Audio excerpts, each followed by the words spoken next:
Hi, welcome to Perspective. In today's topic, I want to raise one contentious issue which is very relevant in Nepalese perspective. That is one horned rhinoceros and its safety in Nepalese forest. Uh, I read a couple of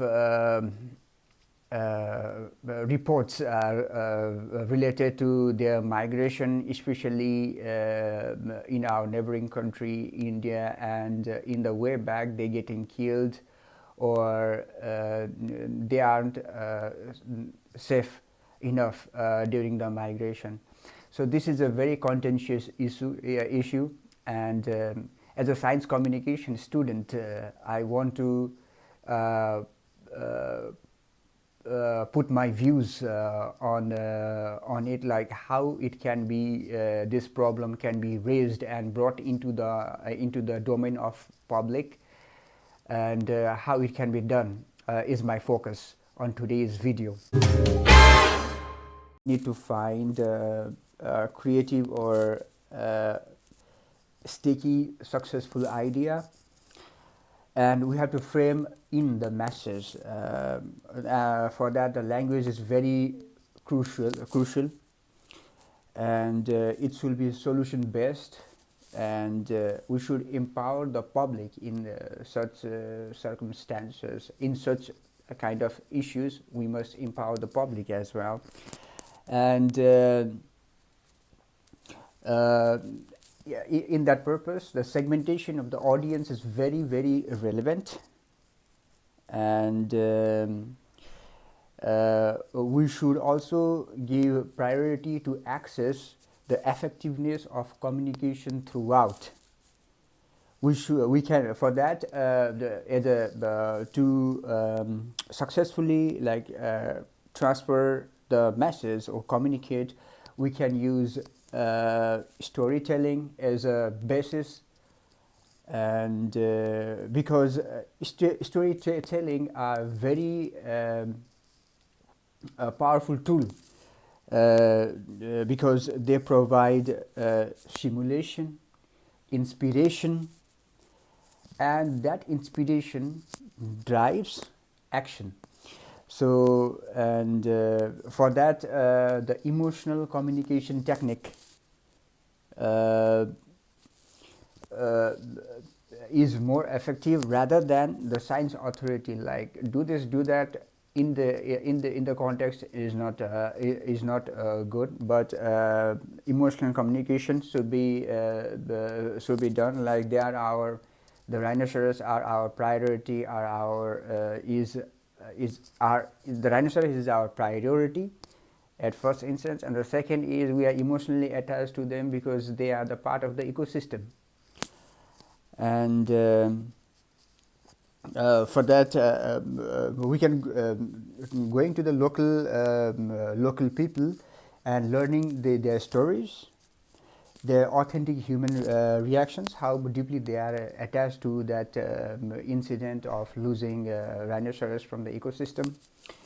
Can be a true can in a true sense be helpful in communicating the message to the segment that we are trying to focus on.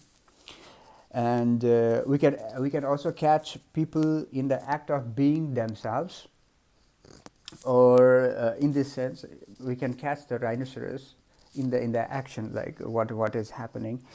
The next thing we can use is now social media, which is very powerful and affordable.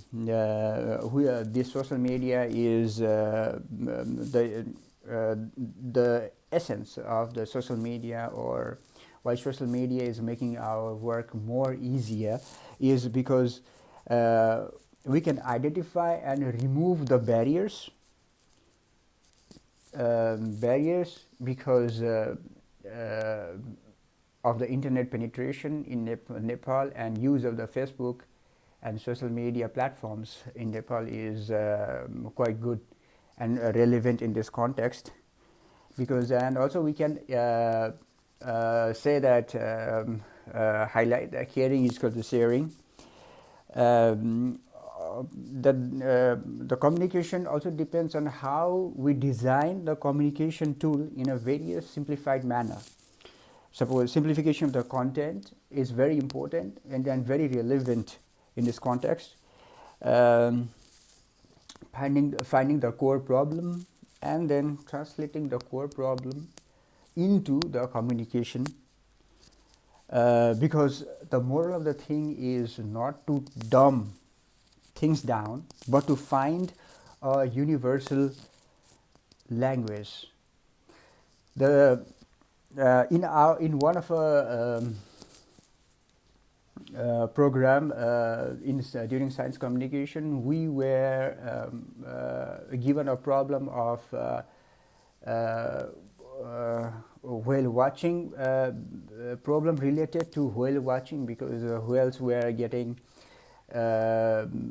discomfort because of live sightseeing, and we had to design a project related to what could be done.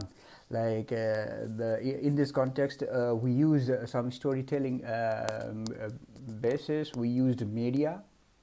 We were allocated to design a film for that, showing the problem and the releasing in the public. We in the project we had to design a Facebook page where we transfer or where we communicate such findings, and we will upload the contents on the pages, and we will see the reaction from the people, and we will those reaction we will confer it to the authority.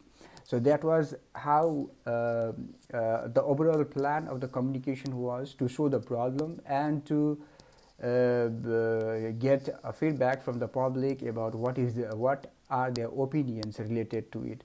This is a very, very important and crucial issue in the context of Nepal, so that our ecosystem remains balanced and we don't lose our properties. So as far as the formal visit in the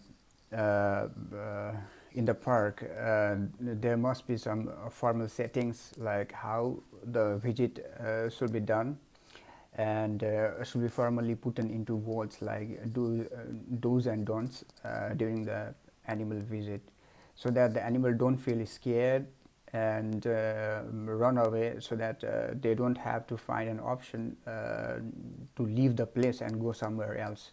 We should always be careful about rights of animals as well. Surely the animal activists will be very much looking into it very deeply, and they are doing their job in a very professional and exceptional way. So this is the today's episode of Perspective. Keep shining. I will bring some more contents in the next episodes. Bye.